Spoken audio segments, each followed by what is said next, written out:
Next month will mark a year since that horrific US drone strike in Afghanistan, the one where the US repeatedly insisted they were targeting ISIS.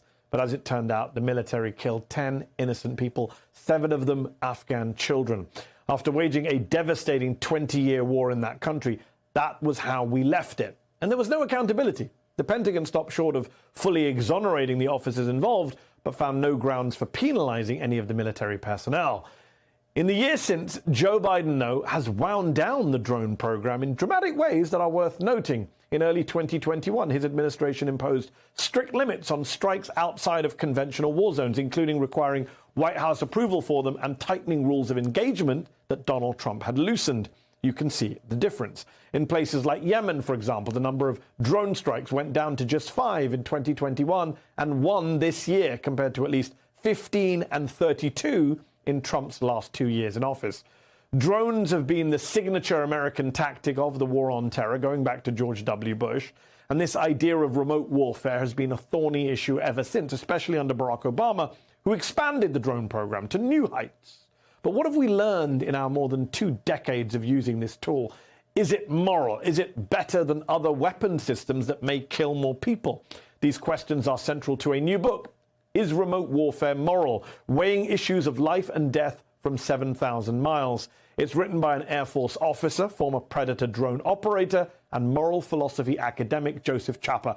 In it, Chapa writes that remote warfare will become more common as we enter a new era of drone proliferation, where countries like Russia and China will be increasingly employing them. So, how does he weigh in on this debate over the morality of drone strikes? We'll ask him.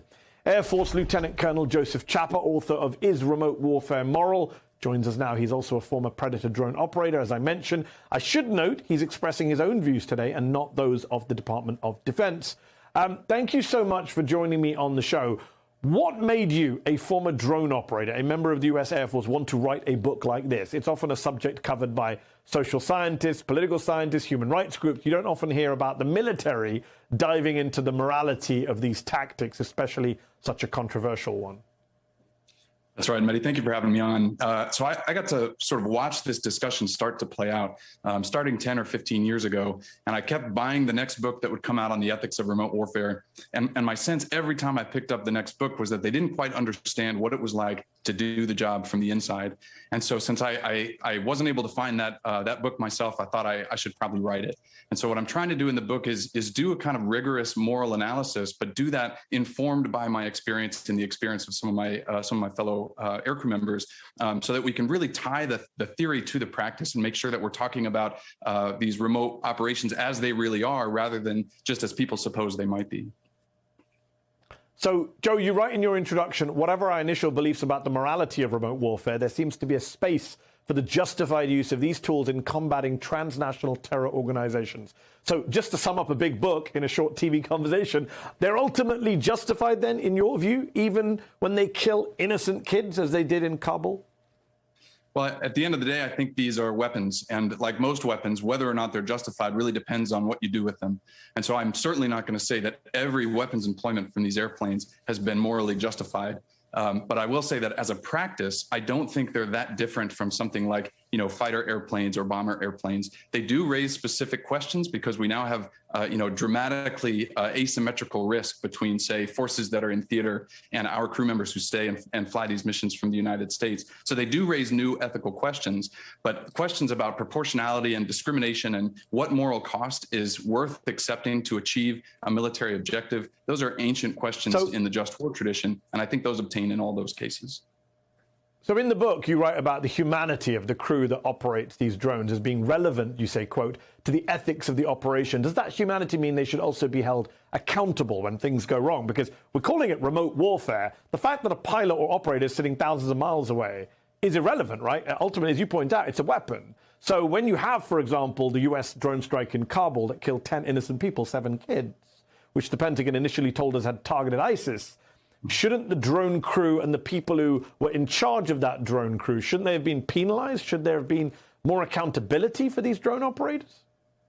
So I'll say first that I don't have any insight into that other than what's available in the open source. So I don't have any special access to information. But I think what you're sensing there is that there should be accountability for failures that result in unacceptable moral costs. And I think that's what we saw in that Kabul strike. But who should be held responsible, to me, really is a question that's going to be difficult to answer, because the first question I would want to ask is, what were the rules of engagement, and did the crew submit to the rules of engagement? If the rules of engagement were followed, then I don't know that I would hold the crew responsible. Maybe the rules of engagement were too lax. If the rules of engagement were tight enough to constrain us in those ways and the crew violated it, well, then I would think that the crew is morally responsible. You have a lot of credibility, obviously, as a former drone operator. You've written this book as a former drone operator, and yet some of your fellow former drone operators, they don't agree with you on this. In 2015, for example, 4 former airmen, former drone pilots, spoke out very strongly against America's use of drones in an open letter to Barack Obama. They called the program, quote, morally outrageous and one of the most devastating driving forces for terrorism and destabilization around the world. So are they just wrong? I think the object of their complaint is misplaced. So, oftentimes we've heard the argument that these strikes create more terrorists than they kill. And so the idea there is that, even if we strike a valid military target who is participating in terrorist operations, maybe that person's son, who ordinarily wouldn't have had anything against the United States, now takes up the cause and joins the fight on behalf of the terrorists. My challenge in that way of thinking is, are we really to believe that if I were to go to that, say, 16-year-old young man who didn't hate America before, but he hates America now, if I were to say to him, hey, actually, it wasn't a drone strike that killed your dad, it was an F-16 that killed your dad, a traditional fighter plane, are we really to imagine that he would then somehow think, oh, well, that's morally acceptable, that's not so bad? So I take the challenge. Let me jump in there, because that's a good point you make. It's not, I agree with you. Like, if my, God forbid, my family member was killed in an airstrike, I wouldn't care whether it was a drone or an F-16 or a bomber. Having said that, isn't the argument, though, that by using drones, you're more likely to carry out strikes like that? You're more likely to go into countries that you're not at war with, into the cover of darkness, and kill people. That's the argument. There's been multiple studies, as you know. I think Columbia did a study. A bunch of universities in America have done studies on drone strikes. They point out that in places like Pakistan, people are living in trauma because they know there is an aircraft above their head. That's not an F-16. That is a non-piloted, remote-controlled drone that's just above them, buzzing away at all times of night and day. That causes huge trauma, resentment, hate. That's not the same thing as an F-16. No, I think, as I said, I think there are important differences. But if we're talking about whether the use of force is good for our foreign policy or bad for our foreign policy, I think what I'm trying to do in the book, what I wish others would do also, is be very specific about which moral questions are unique to remote warfare and which are broadly applied to other kinds of warfare also. So I do take the point, others have called it the moral hazard argument, that if these weapon systems make it less politically costly for our elected officials to resort to force, then that will incentivize our elected officials to resort to force, even when it's not the last resort, which is what's required in the just war tradition. And I take that seriously. I think the solution to that problem is not banning drones. It's not imagining that the drone crews themselves, for instance, are morally responsible. Rather, it's imposing some self-discipline on our foreign policy, and we as citizens, speaking purely as a citizen now, holding our elected officials accountable to the decisions that we would want them to make. I'm not sure it's that easy to impose that discipline when you give politicians basically toys that they can use to fight wars in covert ways, in much easier ways, without having to worry about body bags coming back. One last question, Joe. You address a question that's been on my mind as well, related to the 2020 U.S. Reaper drone strike authorized by Trump that assassinated Iranian General Qasem Soleimani in Iraq. You posed the question in the book, if we're okay killing foreign officials through remote warfare on another country's soil, doesn't that mean we need to be okay with Russia and China doing what the U.S. does? And as you point out, those countries are expanding their drone and AI tactics.